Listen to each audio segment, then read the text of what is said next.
요한복음 1장 12절입니다. 1장 1절에서 12절까지 교독하십시다. 요한복음 1장 1절에서 12절까지입니다.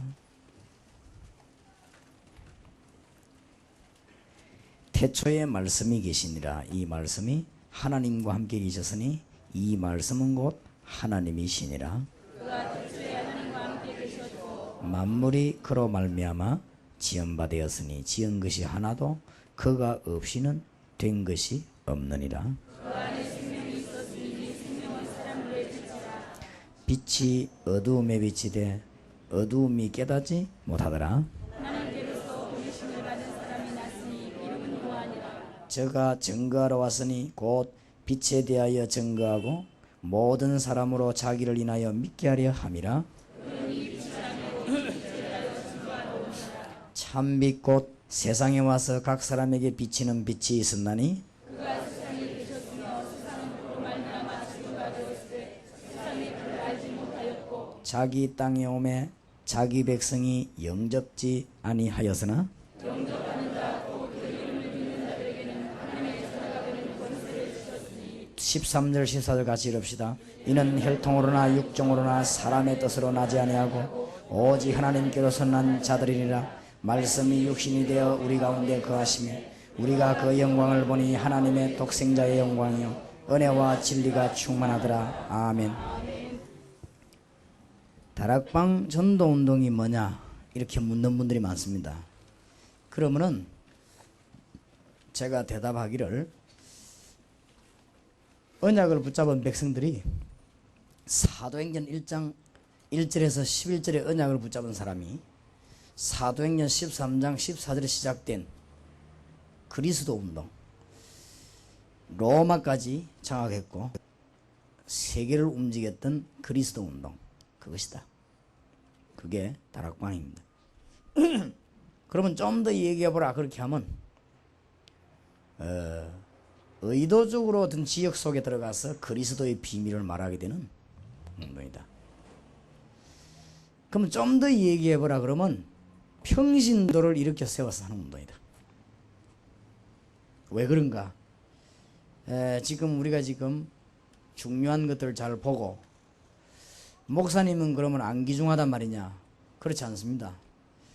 목사님은 귀중하지요. 그러나 복음 제대로 이해된 장로님과 평신도 한 분이 계시다는 것은 그 지역은요 완전 흑암근세가 벌벌 뜹니다. 그게 우리 목표입니다. 목사님과 전도사님이 필요 없단 말이 아니에요. 당연히 목사님과 전도사님은 기도해서 말씀 전하고 그래야지요. 그러나 우리 원 목표는 한 지역에 이마에 별단 장군 가운데 딱 여러분 같은 사람 만들어냈다. 그러면 이제 그때부터 군대가 사는 것입니다. 알아듣겠습니까? 전략을 가 군대 살리는 게 아닙니다. 군목을 많이 파송해서 살리는 게 아니거든요. 사실은. 그러니까 장로님 가운데 완전 그리스도로 담나온 사람, 그리스도를 온전히 누리는 사람, 그리스도의 비밀을 권세를 갖고 있는 사람, 이런 장로님 한 분 계시면 완전 그 교회는 이거 축복받은 교회가 되는 거예요. 지금 그런 평신도를 만드는 것이다. 몇 년 전에 제가 한 지역을 놓고 계속 선교를 했는데요. 그렇게 선교하러 가니까 그 지역에 선교사님들이 계셔요. 그래서 그분들 도움을 받고 선교를 했는데, 제가 아무래도 저도 눈치가 좀 빠른데 아무리 봐도 우리가 도와주는 돈이 전달이 안 되더라고요. 그래서 잘 전달이 안 돼요. 도통 안 되는 건 아니겠지만은, 그래서 내가 아무래도 그렇겠다 싶어서 우리 요원들을 직접 집어넣었습니다. 직접 집어넣었더니 어떻게 나오느냐? 다락방 반대운동을 펴는 것입니다. 그동안 우리 손자와 같이 일해놓고는. 그렇습니다. 그런 현상이 선교 지역이 다 그렇겠습니까? 그 지역만 그럴 것이라 저는 그렇게 보고 하나님께 기도했습니다만은, 역시 평신도를 이렇게 세워야 됩니다. 역시 평신도 사업과 평신도 교사 이런 분들을 이렇게 세우는 길밖에 없다. 네. 그러면 뭐 선교사 목사 필요 없단 말이냐? 그런 말은 아닙니다. 그런 말은 물론 아니고 평신도가 많은 지역들에서 응답을 받고 그렇게 해야 될 것입니다. 그래서 단어를 잘 생각해 보시고 왜 평신도를 귀중하게 보고 자꾸만 신학원이다 또 뭐 이런 거 자꾸 하느냐? 우리가 결국은 불신자를 신자 안 만들면 그럼 같이 우리 다 죽으니까요. 그래서 그런 단어를 놓고 여러분들이 보실 때 뭐 공단 교회다. 왠가하면은 여기서 지금 개척을 한 군데 시작하면요, 여러분이 사람을 오게 만들어서 제대로 선교하는 교회를 만들려고 하면 몇십 년 걸립니다. 안 그래요? 막 쉬운 얘기를 여기 김성윤 목사님이 여기서 사람 오는 데 기다려가지고 교회 성장시켜가지고 하나 이 지어서 제대로 교인들이 이제 세계 선교하도록 나간다. 몇십 년 걸립니다. 언제 그 짓을 하겠습니까 우리가? 그래서 평신도가 눈뜬 분이 안 많습니까? 이런 분들을 세워서 의장으로 내보내는 게 황금의장으로. 지금도 기다리고 있는 황금의장으로 많이 내보내가지고 불신자를 신자로 만드는 거. 이 길만이 교회도 사는 길이요, 민족도 사는 길이요, 세계도 사는 길이요, 애국하는 길이요. 다 그렇단 말이에요. 그래서 그런 의미에서 여러분들이 이렇게 많은 그걸 이해해야 되고 이제 다락방이 후반기 때부터는 어디로 눈을 많이 돌리는가 하면은 기존적으로 모여가지고 뭐 하고 이런 거는 잘하고 있습니다. 그럼 우리도 계속 그래 버리면 다른 팀하고 다를 바가 없죠. 우리는 지금 그게 아니고 불신자를 좀 신자 만드는 진짜 의장으로 들어가는 이런 작업을 해야 되겠습니다. 그거 하기 위해서 우리는 가는 곳곳마다 요새 한창 불붙고 있는 게 팀사역입니다. 팀사역에서 굉장한 열매들이 많이 나오고 있죠. 그래서 팀사역에서 열쇠 3가지가 있는데 그 중에 하나를 오늘 하고 나머지 거는 내일 하도록 하겠습니다. 팀사역에 있어서 메시지를 나눌 때 가장 큰 열쇠 3개 중에서 하나가 뭐냐?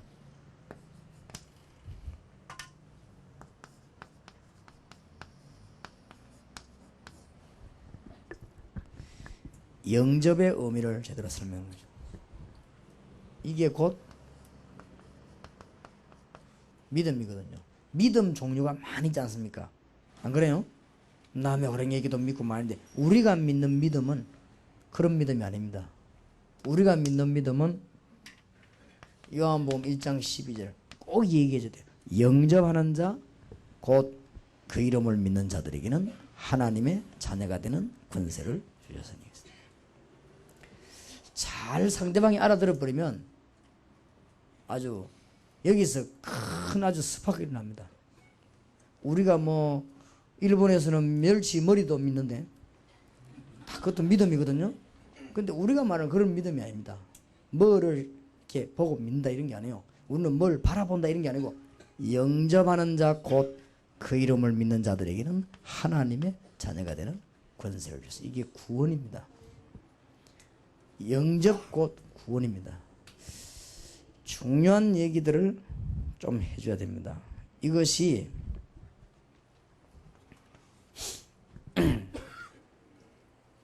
상대방하고 아주 진지하게 얘기를 팀사역에서요. 팀사역에서 제일 먼저 다뤄야 될 부분이 이 부분입니다. 영접해야 된다. 재영접 이런 말이 아닙니다. 이 말은 영접한 사람이 영접의 의미를 알아야 됩니다. 우리 집에 손님 들어왔으면 이 사람 누군가 알아야 될 거 아니에요. 그렇죠?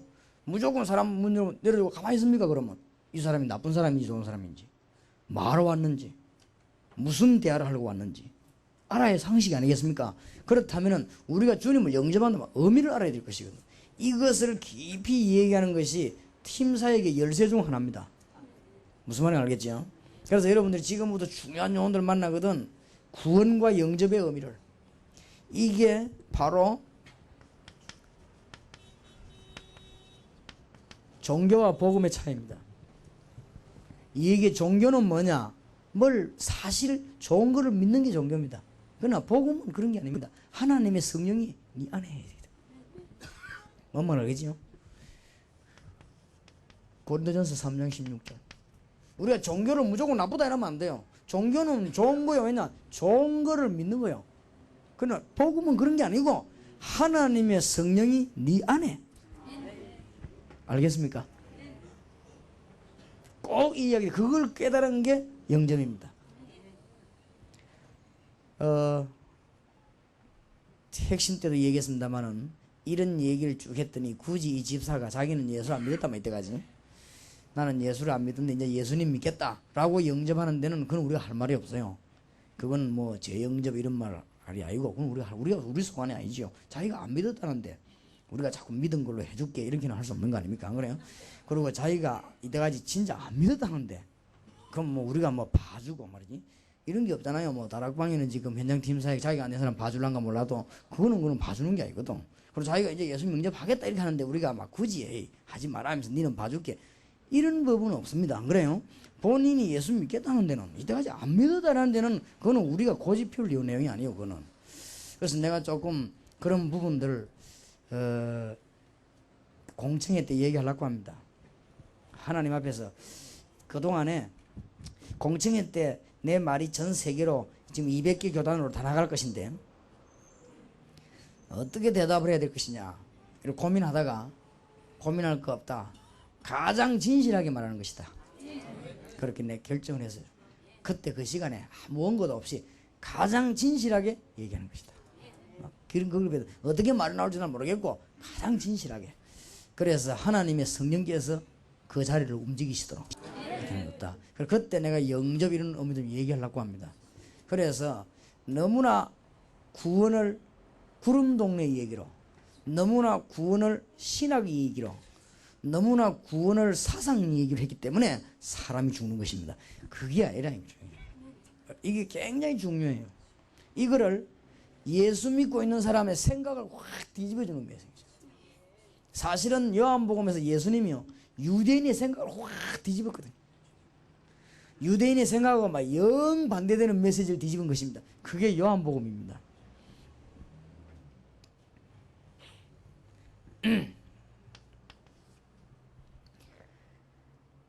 계시록 3장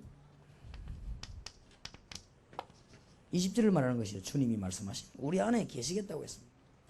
그래서 여러 가지 믿는 진리의 대상들이 있지 않습니까? 그런 말이 아니라는 거.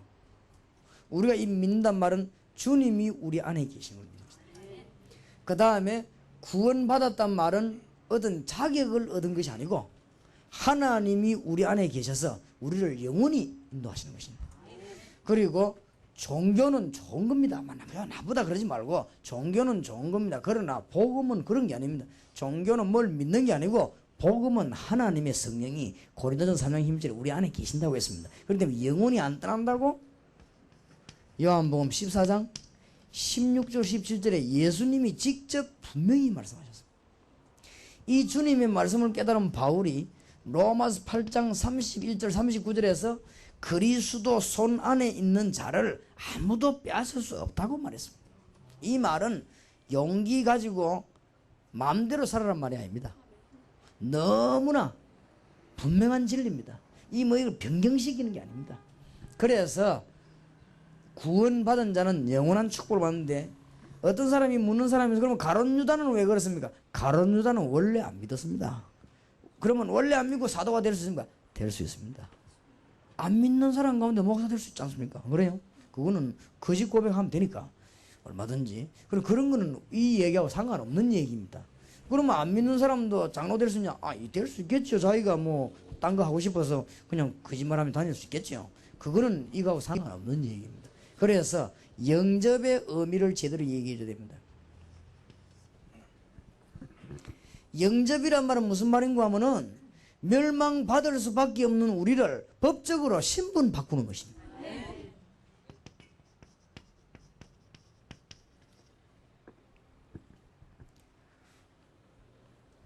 그래서 왜 주님을 영접한다 이렇게 말을 하느냐, 이게 종교와 다른데 어디가 다르냐 할 때 성령께서 우리를 완전히 책임지시는 거예요. 그럼 우리는 성령의 인도만 받으면 돼요. 그래서 우리는 정상적인 신앙인은 앞으로 내 인생 문제 어떻게 되겠냐 그런 걱정할 거 없습니다. 완전히 하나님께 맡기고 주님이 인도하는 대로 하십니다. 그럼 혹 가다가 구릉텅이 빠지면 그 구릉텅이 빠져 있고, 혹 가다가 도랑이 빠지면 그냥 도랑이 또 있고, 혹 가다가 막 산에 올라가면 또 산에 그대로 있고. 그럼 그 바울이 하는 말이 내게 능력 주신 자 안에서 내가 모든 거 할 수 있느니라. 혹시 노예가 돼버리면 또 가만히 있으면 돼요. 요셉이 가만히 있었거든. 그러다가 또 어디 갔습니까? 감옥에서 왔거든. 또 가만히 있었어요. 그냥 뭐 항소 같은 거 하면 되는데 그냥 가만히 있었어요. 그래가지고 총리가 된 겁니다. 그래가지고 세계복음한 거 아닙니까? 그러니 성령이 우리를 완전히 책임지십니다. 여기서 뭐가 나옵니까? 일곱 가지 축복이 나온단 말이에요. 무슨 말인지 알겠죠? 반드시 영접과 일곱 가지 축복은 상관이 있습니다. 어째서 우리가 사단의 것을 이길 수 있냐? 하나님이 우리 안에 계시기 때문에, 성령이 우리 안에 계시기 때문에 우리 힘이 아니고 우리가 사단을 이길 수 있는 권세가 있어지는 겁니다. 그래서 여러분을 사실은 사단은 영원히 여러분을 만지지 못하고 넘어뜨리지 못합니다. 어떤 사람이 묻는데 어째서 우리 주위에 천사들이 동원되느냐? 하나님이 우리 안에 계시기 때문에 하나님의 심부름하는 천사들은 사실은 우리와 관계없이 역사하는 것입니다. 우리 안에 누가 계시니까요? 하나님 계시니까. 맞습니까? 하나님이 우리 안에 계시기 때문에 우리는 천국의 온전한 보장을 받은 것입니다. 이 사람에게 전 세계를 다 줬습니다. 이게 영접입니다. 그래서 이게 구원입니다. 그래서 영접이라면 또 오해할 사람이 있으니까 이게 영접이요, 이게 구원입니다. 그렇죠? 이게 믿음입니다. 이게 우리가 믿는, 우리는 무슨 사상 이런 거 아닙니다. 우리는 무슨 신조 신념이 아닙니다. 하나님이 성령으로 지금도 이 자리에 우리 안에 온 우주에 우리와 함께. 맞죠? 기도해봐요. 그러면은 이상하게 응답이 안 오는 거지. 다 오죠. 계속 엄청난 문들이 열려지게 되죠. 하나님의 축복 회복하시기를 바랍니다. 그러면 이 영접이란 말은 구약에 놀라운 축복을 해보는 것인데 뭐냐? 창세기 1장 27절 28절 회복입니다. 이제 드디어. 왜 예수 믿도록 하느냐? 창세기 1장 2절 원래 인간했지 않습니까? 타락 전의 인간. 이거 이제 회복시키려고. 완전하게 하늘나라까지 인도 안 합니까? 그래서 인간의 정의, 문화의 정의. 그러니까 인간이 잘못돼 보니까 그 문화도 잘못되는 것이죠.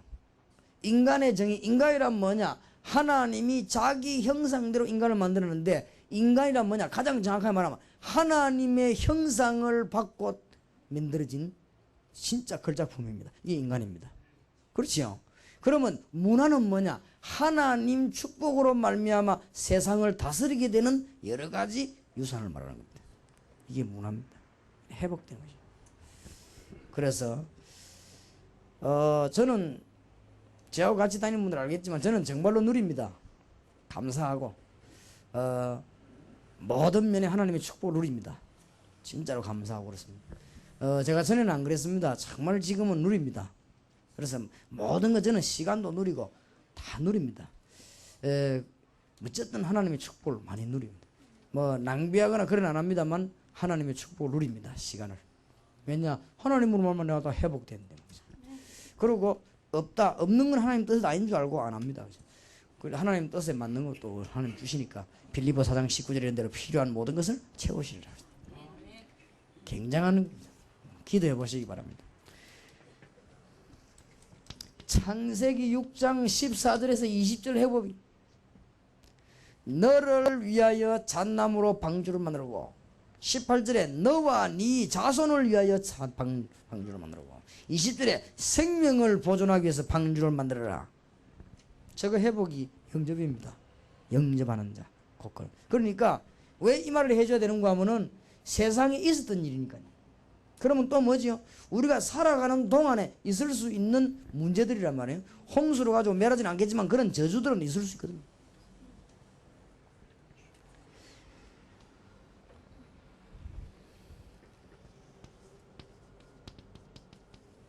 아브라함에게 아들을 바치라고 하고 난 뒤에 수양을 대신 죽이면서 하나님이 아브라함에게 영원한 약속을 하지 않았습니까? 이삭 대신에 수양을 드리도록 하면서 하나님은 영원한 약속을 아브라함에게 주셨다. 내 대신 우리 주님을 십자가에 못 박은 하나님께서는 나에게 영원한 약속을 주지 않았습니까? 그거 회복입니다. 영접은. 그 주인공을 영접했다고 말해요. 무슨 말인지 알겠습니까? 그러니 여러분이 살아가는 중에 조금 더 흔들리거나 불신앙하지 마세요. 이게 여러분을 모든 걸 차단시키거든요. 심지어 여러분이 실패했다 할지라도 불신앙하지 마세요. 혹 여러분이 넘어진 것처럼 보일지라도 불신앙하지 마세요. 여러분은 불신앙할 수 있는 자격이 못 됩니다. 여러분은 하나님의 자녀입니다. 그래서 아주 정말 성리 있으시기 바랍니다. 그래서 이 얘기를 하루 좀 며칠 듣고 나면요, 이 사람에게 모든 게 달라집니다. 그때 이제 성령의 역사를 알게 되고 응답이 오지요. 일단 며칠 지나고 나면요, 응답이 오는 거예요. 그럼 이 사람이 이제 막 놀라는 문들이 열리지요. 기도해야 됩니다. 나도 그냥 와서 예사로 서 있었거든. 가만 와서 이리 되면 불이 계속 안 오는 거 아니냐, 이런 생각이 들더라고요. 그래서 내 생각에 하나님은 불 꺼지는 거 알았을 것인데, 안 그래? 그러면 이유가 뭐냐? 강의를 하지 말란 말이냐, 듣지 말란 말이냐, 그런 생각이거든. 그러면 하나님이 그러면 미리 불을 끄든지 안 딴 데 가든지 하지. 오늘 내 틀림없이 메시지는 중요한 걸 준비했는데 하나님이 왜 그럴까 말.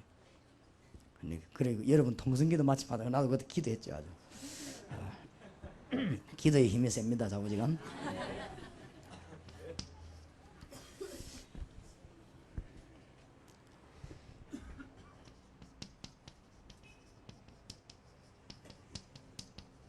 6월절 날 일어난 기적을 회복하는 것입니다. 그 6월절의 주인공을 영접했던 거예요. 알겠습니까? 그 6월절 애굽에서 완전히 해방 주신 그분을 영접했다. 그분을 영접했다 그 말은 그분을 믿는다 정도가 아니고 그분이 나와 같이 계신다 말이에요. 어떻게 말해요? 성령으로. 정말로 믿어야 돼요. 이 얘기를 꼭 해줘야 됩니다. 전 세계 흩어진 아이들과 모든 교회 다니면서 흔들리는 사람들과 기독교를 너무 관념적으로 예수님을 구름동에서 온 사람처럼 이렇게 생각하니까 역사가 아니라는 거죠. 안 그래요? 선지자, 제사장, 왕권 회복입니다. 구약의 선지자, 제사장, 왕, 이 세 사람을 세워가지고 그리스도를 설명하기 시작했어요.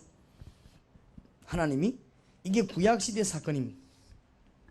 이것을 선지자와 제사장과 왕 사건을 합친 주인공이 오셨습니다. 그분을 영접했습니다. 나는 힘없지만은 그분이 내 안에 계시니 그분의 이름으로 선지자와 그분의 이름으로 제사장과 그분의 이름으로 능력을, 왕권을 가지고 있습니다. 맞아요? 흔들리지 말아요. 정말로 사실을 믿으시기 바랍니다. 이게 성경 얘기입니다. 사단은 이런 얘기 싹 다 빼버리고 여러분을 자꾸만 뭐로 심는가 하면요, 율법을 심습니다. 율법을 심으면 조그마한 어려움만 딱 와도 내가 무슨 죄를 지었을까 이러면, 그러면 그까지는 좋아. 양심발가 좋지. 내가 뭔 죄를 지었을까 이러놓고는 고개 묵기 부립니다. 제대로 복음받은 사람 같으면 문제가 딱 오면요, 하나님은 여기에서 무엇을 원하시는가, 이렇게 답이 나와야 되거든. 그러면 이때 사단은 이걸 가지고 뭘 활용할 것인가 알게 되거든. 하나님은 나에게 이때 무엇을 주시려고 하는가 알게 되죠. 그러면은 문제들이 싹 풀리기 시작하죠. 예를 들어서 이 사람이 내게 굉장히 잘못됐다 할지라도 내가 기도하다가 이때 사단은 뭘 원하겠는가, 그렇지요? 그럼 사단은 이걸 죽이기를 원할 것이다. 그럼 내가 죽일 마음이 안 생겨. 왜냐? 내가 왜 사단의 심부름 하겠냐? 그건 답이 나와져요. 그렇지요? 어떤 사람이 묻더라고요. 목사님, 저런 일이요, 사단의 역사입니까? 하나님의 역사입니까? 두 개 다다. 뭔 사건이든지 하나님의 계획이 있습니다. 뭔 사건이 사단이 옆에서 노립니다.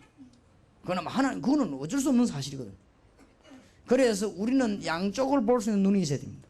그런데 이 복음을 모르면요, 뭐든지 율법으로 해석해버려요. 나는 어렵다는 사람이 생기면요, 내 속으로 저 사람이 은혜를 많이 받겠구나, 나는 그런 생각입니다. 근데 율법적으로 깨달은 사람들은 벌 받구나 저기 이제. 물론 그럴 수도 있습니다. 근데 고래 뿌리면 그게 다 묶여버려요. 그래서 우리가 기독교인이 이때까지 제대로 하나 차지한 게 없어요. 왜냐하면 전부 다 눌리버리니까. 그리고 뭐 식당도, 큰 식당은 전부 천주교 아니면 불교 신자고, 그렇게 우동 같은 거는 예수 믿는 사람이 팔고, 빌딩도 어마어마한 것도 다 보면 불신자고, 신자들은 보면 맨날 막 그러고. 정복을 못하는 거 왜냐? 눌리버리니까. 하나님 주신 축복을 보고 나갈 수 있대 눌리버리니까. 이제 지난 주간에는 또 누가 왔는데 뭐 내일 또 와서 막 배를 사라고 또 왔어요. 배 얼마냐 하니까 한 번도 타지 않은 배인데 안 팔린다 이게. 일본에서 만들었는데 12억짜리인데 2억에 사라는 거예요. 한 번도 안 탔대요. 그래서 꼭 얼마를 받아야 되는데 복음 전하는 교회라고 하길래 우리가 2억이면 어느 정도 우리가 통감비 뭐 새우 이런 게라도 남아야 안 되겠냐. 다 물건은 막 이미 못 남는 거고. 그래요. 일단 한번 기도해보자고 보냈습니다. 보냈는데 제가 이제 일주일 동안 기도해 보려고요. 일주일 동안 기도하는데 나도 계산은 빠르거든요. 저기 운영하는 데 얼마나 들겠는가, 그 다음에 선장과 여러 가지 사람을 데리는데 월급 얼마나 하겠는가, 저기 기름값 얼마나 하겠는가, 배를 갖다 대면은 얼마만큼 돈이 들어가겠는가, 저기에 보험금은 또 얼마나 더 해야 되는가, 내 이름으로 해놓기 때문에 또 잘못되면 내가 또 문제 생기니까 보험금 걸어내야 될 것이고 그러면 이름은 강호의 이름으로 할까.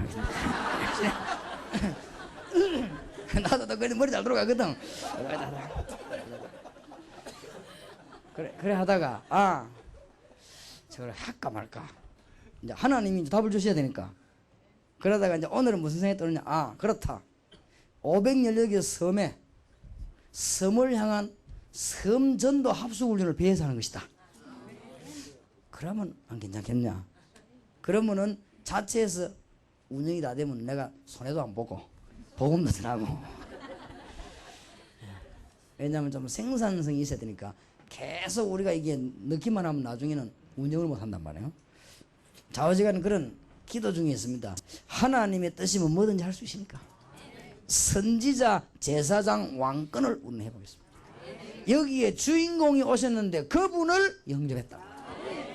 알겠습니까? 얘기해줘요. 우리가 이걸 그냥 해보겠다면 뭔 말인지 모르고도 우리가 어째 해보겠네. 선지자, 제사장, 왕의 직무를 다 합친 분이 오셨는데 그분을 우리가 영접했단 말이에요. 영접하는 자, 곧 그 이름을 믿는 자들에게는 영원히 우리가 떠나지 않기 위해서 성령으로 역사하시기를 약속하신다. 보혜사 성령을 너희에게 보내사 하시다. 그래서 잃어버렸던 엄청난 것을 회복시켜버렸습니다. 권세. 하나님이 하나님 자신을 우리에게 주셨습니다. 하나님이 직접 사람의 몸을 입고 오셨는데 우리가 그분을 영접한 것입니다. 하나님이 그리스도를 보내셨는데 우리가 그분을 영접한 것입니다. 이게 단순한 영접입니까? 이게 재영접설입니까? 이게 지금 뭔 말입니까? 평신도가 요원이 주의 종들이 분명히 알아야 되는 거예요.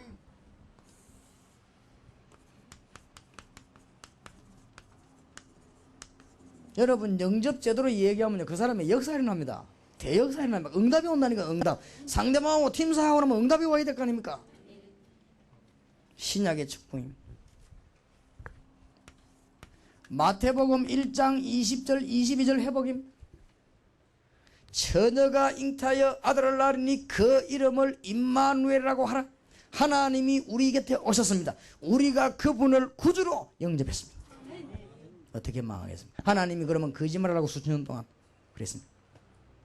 무슨 하나님이 할 일이 없어가지고 거짓말하려고 우리에게 어마어마한 선지자를 보내 책도 그렇게 합니까? 믿는 자 역사 일어났는데 사실 틀림없습니다. 지금부터 여러분 교회는 어떻게 부흥시켜 그런 걱정하지 마시고 지금부터 황금 의장을 향해서 후반기 때 일꾼을 등용시키고 혹 뭐 교인들 가운데 이상한 게 일어나면 그런 건 하나님께 맡기고 교인들을 막 무조건 내보내 나중에 잘못되면 어떡하냐. 그거는 하나님께 맡기고 여러분들은 평신도를 많이 등용해서 지금 문 열어야 됩니다. 이제는. 그래서 어떤 면에서는 평신도 가운데 선교사나 목사 되려고 하지 말고 평신도 차원에서 세계적인 복을 받아요. 그래서 전 세계를 살리고 이런 영혼들이 많이 움직이더라고요. 그래야 삽니다. 일단 목사 안수 받아 가방들어 뿌리면 평신도 만나기 힘듭니다. 불신자 만나기. 그래서 이런 평신도로 있어야 만나기 좋습니다. 그리고 일단 목사 안수 받아보면 배움도 끝납니다. 그리고 일단 목사 안수 받아버리면 불신자 속에 들어가서 그 사람들 만나는 이런 모든 축복은 다 끝납니다. 그런 걸 누릴 수 있는 게 평신도입니다. 그래서 목사님 가운데 특별하게 가는 건 전도 못 하거든요. 그래서 평신도를 이렇게 세워서 세계를 뒤집는 작기. 하나님의 참 귀중한 축복이기를 바랍니다. 부활하신 주님이 마태복음 28장 20절에 세상 끝날까지 너희와 항상 함께 있으라 약속하셨습니다. 그분이 나의 구주로, 내가 그분을 구주로 영접했습니다. 하나님이 그분을 나의 구주로 영접하도록 나에게 축복을 주셨습니다. 그래서 세상 끝날까지 나와 같이 계시겠다고 약속하셨습니다. 맞죠? 주님이 직접 말씀하신 마가복음 3장 14절 15절 내가 너희를 불러서 너희와 함께 있기 위함이요. 15절에 뭐요? 귀신을 내어 쫓는 권세를 주기 위함이니라. 이 주인공을 구주로 영접한 것입니다. 이 말씀을 하신 주님이 오신 목적을 이야기하셨는데 그분을 나의 구주로 영접한 것입니다. 그러니까 많은 단어가 혼란케 하지 말고 영접의 의미를 가지고요, 영접과 구원의 의미를 가지고 하루 종일 한번 얘기해봐요. 이 사람에게 아마 심각한 문제들이 떠져나가 봅니다. 이 사람이 본인 힘으로 할 수 없던 병이 치료되는 것이다. 문들이요 굉장히 많아요. 기도해 주시기 바랍니다. 이제. 잘 생각하면 여러분에게 응답의 문들이 많이 열릴 겁니다. 마가복음 16장 15절 20절 이거 회복입니다. 부활하신 주님이 뭐라고 말씀하셨는가 하면은 믿는 자들이란 표적이 따를 것이다. 중요한 말씀하시면서 주께서 저들과 함께 역사하사 19절에는 하늘은 우편에 앉으셨는데 제자들과 함께 역사하셨다고 하셨습니다. 그런데 이분이 끝날까지 같이 계신 주님을 우리는 이분을 구주로 영접한 것입니다. 그래서 이 역사가 지금 그대로 계속되어 나가는 것입니다. 영접. 보통 말이 아니죠. 요한복음 14장 6절에 나는 길이요 진리요 생명이니 나로 말미암은 자는 아버지께로 올 자 없느니라. 날 본 자는 아버지를 보았느니라. 요한복음 14장 6절에 10절. 하나님과 똑같은 신분을 가지고 오신 그분을 나의 구주로 영접한 것입니다. 대단하죠. 완전히 창세기 처음 사건 회복된 것입니다. 누리시기를 바랍니다. 이제 여러분이 이 사실을 붙잡았으면 꼭 얘기해줘요. 순간순간 누리도록, 사건 통해서 누리도록, 장소를 통해서 누리도록, 만남을 통해서 누리도록.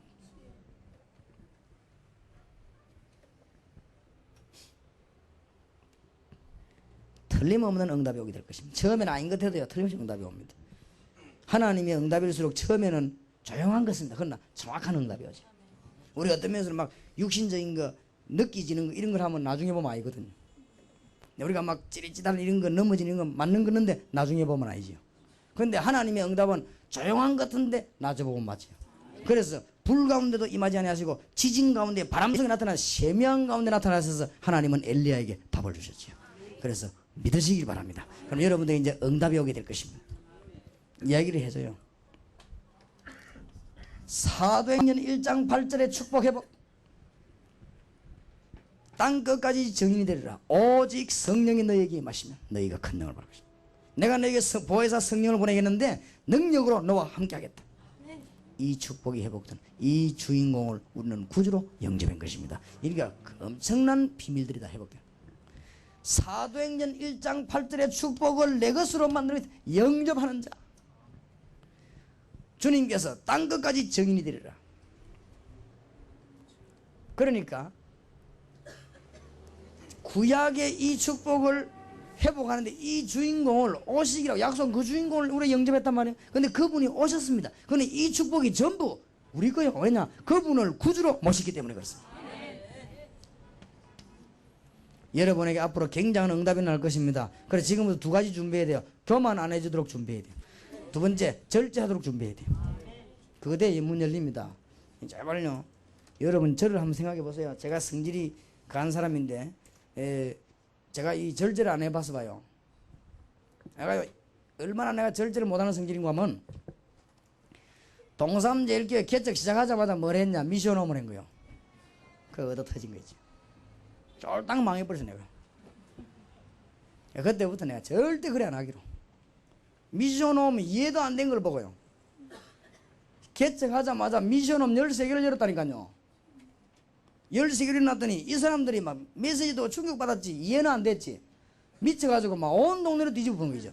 이래가지고는 일제히 부산의 목사들이 일나버리겠어요. 이래가지고 유광수 치작하는데 하나 딱 돼버린 거죠. 아 이게 지금 그래 됐구나. 그래서 성경은 지식을 파는 책이 아니구나. 이 말씀은 뭐 안다고 말하는 짓거리는 책이 아니구나. 이게 지금 하나님의 인도받게 하는 책이구나. 그래서 내가 철저히 회개하고. 그런데 요즘 이제 미션홈을 내놓은 겁니다. 미션홈 단어를. 왜냐? 이제는 때가 됐으니까.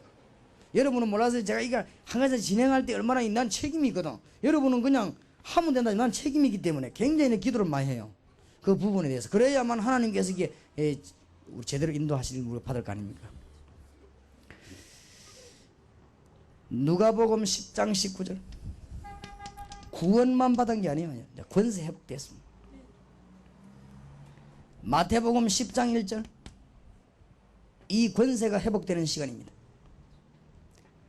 마가복음 3장 15절. 여러분이 구원만 받은 게 아니에요. 어마어마한 권세가 주어지는 시간입니다. 왜냐? 주님께서 우리 안에 계시기 때문에. 영접하는 순간부터. 드디어 마태복음 28장 16절. 하늘과 땅의 권세. 특히 에베소 1장 10절. 하늘에 있는 것 땅에 있는 것. 특히 히브리서 1장 14절. 히브리서 12장 22절. 하늘의 어마어마한 군대들을 우리는 하나님의 축복으로 기도로 움직일 수 있는 하나님의 놀라운 권세가 회복되는 시간. 왜냐? 주님이 우리 안에 계시기 때문입니다. 어마어마합니다. 지금부터 하나님의 축복과 요한복음 14장 1절에 3절에 14장 1절에 3절에 천국까지 갈 수 있는 하늘 처소를 예배하러 가시는데 그것이 바로 우리 겁니다. 이게 알고 보면 굉장한 거예요. 그래서 여러분이 회개도 잘해야 되지만은 잘 알아야 됩니다. 감사가 나와야 돼요. 그래서 바울은 너무 감사해가지고 찬송하리로다. 바울은 심지어 로마서 7장 23절, 24절, 25절에 보면요. 얼마나 솔직히 고백했습니까? 바울의 간증 보세요. 나는 무엇 때문에 자꾸 내 속에는 죄가 기어나오는가. 여러분은 그런 말 하겠습니까? 다락방이가 역사에 난 것만 얘기 싹 하고 안 좋은 거는 싹 안 하고. 바울은 그래 안 했어요. 왜 나는 이럴까? 얼마나 솔직해서 나는 바울을 보면서 이 사람은 정말 진실한 사람이구나. 어찌 이런 말을 할 수 있을까? 그러놓고 뭐랍니까? 뭐라고 말해? 그 뒤에 가서는 여호와께 감사하리로다. 왜냐? 그리스도를 나에게 주신 여호와 하나님께 감사하리로다. 그리스도 없이는 내가 구원받을 수 없구나. 나는 죄인 중에 개소구나. 지극히 작은 자보다 더 작은 자구나. 나의 나 된 것은 하나님의 은혜구나. 나는 날마다 죽어야 되는 인간이구나. 그랬지요? 나는 날마다 죽노라. 얼마나 솔직한 고백이었습니까? 이 엄청난 구원을 보고 찬송하리로다. 우리 주 예수 그리스도의 은혜여. 팀사역의 열쇠 가운데 첫 번째 것이 영접의 의미다. 나머지 것은 내일 낮 내일 밤 계속하겠습니다. 짧은 시간이니까 집회를 마치고 바로 오셔야 되고, 그러고 난 뒤에 점심 잡수야 되고, 점심 먹고 난 뒤에 또 하면은 시간이 거되니까 그렇고 시간이 많이 없습니다. 저도 그렇고 여러분도 그렇고 좀 건강을 유지하면서 해야 되니까 이게 골자만 딱 얘기한단 말이에요. 여기 와서 여러분들 1분을 졸아 부리면 1년 조는 겁니다. 그러니까 정신을 딱 차려가지고 받아줘 이렇게. 그래서 응답이 이루어지는 축복이길 바랍니다. 기도하십시다. 살아계신 주님을 찬양합니다. 오늘도 주의 종들과 함께 하시며 남은 시간을 인도해 주옵소서. 만왕의 왕 주 예수 그리스도의 은혜와 하나님의 사랑과 성령님의 교통하심이 세계 살릴 주의 종들을 위해 영원까지 항상 함께 계실지어다. 아멘.